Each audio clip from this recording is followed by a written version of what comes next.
Damn, Jazz, you ain't never wear nothing like that was so cool. Baby, you been holding out on us, Jericho exclaimed. Jasmine saw Sadim approaching from over Jericho's shoulder and instantly began to relax. You got here right on time, baby. I have to go on stage now. Jasmine ran up to Sadim, who looked out of breath. He had probably given his red Diablo Lamb's engine a blowout trying to get here on time. Jazz, you look like a goddess. Sadim first kissed her hand, then kissed her lips. Screw ran up to the couple who were looking longingly into each other's eyes, their foreheads pressed together. Sadim was making a point by playfully tapping the tip of Jasmine's nose with one index finger. It made Jasmine giggle. Come, come, spade her for the fucking kissing. Time now for the work, Screw said, while tugging on Jasmine's arm a little and personally escorting her backstage. This your chance. You take it, Saddam said, with a look of sheer determination on his face and a raised clenched fist. That's right, Jazz. Go for it, Jericho said as he eyed her exit with approval on his face. Saddam backhanded his chest playfully, and the two men started laughing. Jasmine headed for the stage. Of course, she'd never dressed like this for So Cool. They weren't that type of music or band. This here was techno, rave, house, and dance music. The females and some of the males dressed like circus performers. The more ass shaking and hair swagging, the better. T and A all the way. Jasmine heard the cue in the music where the introduction to her song began. She found herself admiring the jungle print backdrop for her song's debut. The music paused, and she knew this was her moment. She went running on stage as if she were on fire, waving her arms and screaming, stripping the audience of their comfort zone. The beat began. Jasmine froze, center stage, her back to the audience. With the first snap of the bass percussion track, she kicked a combat boot off to one side of the stage, revealing a leg with lots of gold bangle bracelets at the ankle. With the next snap, the other boot was airborne in the opposite direction, exposing an equally decorated ankle. The crowd seemed to love it. They even screamed and cheered when Jasmine removed her ponytail holder and let her braids fall down all around her face. Behold, the Queen! A deep James Earl Jones voice bellowed. All hail the Queen! The voice demanded as Jasmine's vocal track followed and she swung around to face the cheering audience. Jasmine undid the belt to her robe and let one shoulder slide off seductively. She kept the robe on and started to work her body to the beat. The song, All Hail the Queen, had taken 9 days to create in the studio with Slam and Screw, and was eerily and intentionally similar in beat formation, breaks, and structure to I Got the Lovin'. But the crowd didn't care, and a few seemed to catch on as to where they knew that voice from. That would be emphasized later. After the song concluded and Jasmine left the stage, the crowd roared its approval. The performer's rush, which many musicians confess to getting from having a multitude of people sending you so much positive energy at one time, swept over Jasmine as she actually skipped off the stage. She continued through the backstage area to her prearranged position near Saddam and Jericho so that phase two of their mission could begin.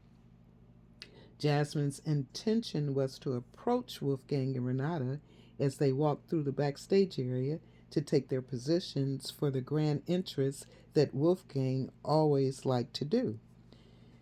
What resulted would be broadcast over German news programs and even shown on MTV News for weeks to come.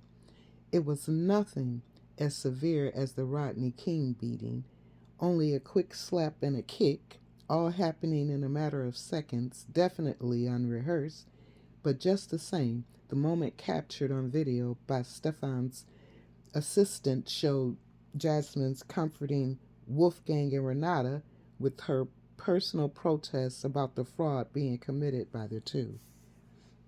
But who knew that Renata would go ballistic on Jasmine and slap her surprised, stunned face? Who knew that Wolfgang, who had been standing at Renata's side, would try to kick the wounded Jasmine as her head whipped back from the force of the unexpected assault? The short ass kicking that ensued afterward was unimportant to the unsuspecting viewer of the video piece. Most agreed that it would have been insanity to let the couple get away with the degree of abuse they just heaped on the beautiful, innocent, and unsuspecting Jasmine Jackson. At least those were the adjectives some of the reporters used in setting up the piece before airing it. Jasmine thought Sadim was going to snap Wolfgang's neck like a twig, the way he shangling the skinny man. It was like Wolfgang didn't have a single working muscle in his body.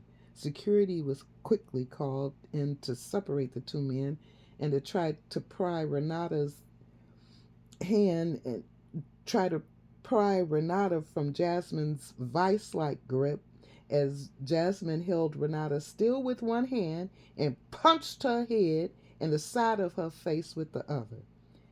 But no one seemed concerned with the part of the video when it was shown on television. Just the fact that the fake vocalist had the nerve to try and attack the real singer, not to mention the black and white slant, made observers take an adamant stance against Wolf and his gang. Phase 3 came when Wolfgang and Renata insisted on going on stage and doing their show. That proved to be their biggest mistake. The laser show Wolfgang put on to accompany his techno music was impressive. However, his show was basically comprised of Wolfgang seated in what appeared to be a spaceship cockpit with Renata as his second in command. The two sat there and simulated controlling and tape music by pressing a button here or flicking a switch there. A microphone headset, which appeared to be a Walkman with a dental apparatus, was all that was necessary for the couple to perform their set. There were also two talented female dancers that would come on stage for the more popular tunes from Wolfgang's repertoire. About 20 minutes into the program, Renata stood up and stepped out of the spacesuit like costume that she wore. It looked as if she were in a trance, robot like. She stood wearing only a thong. Her tall, lean body was painted with different prints, flowers, and markings from her neck down. The crowd loved it.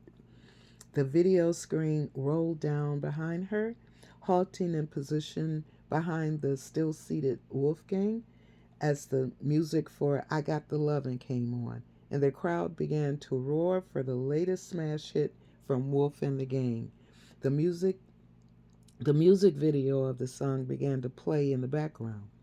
But it wasn't the same music video that millions had already viewed hundreds of times on MTV, Viva, or even the hit clip program that played the video repeatedly in Deutschland.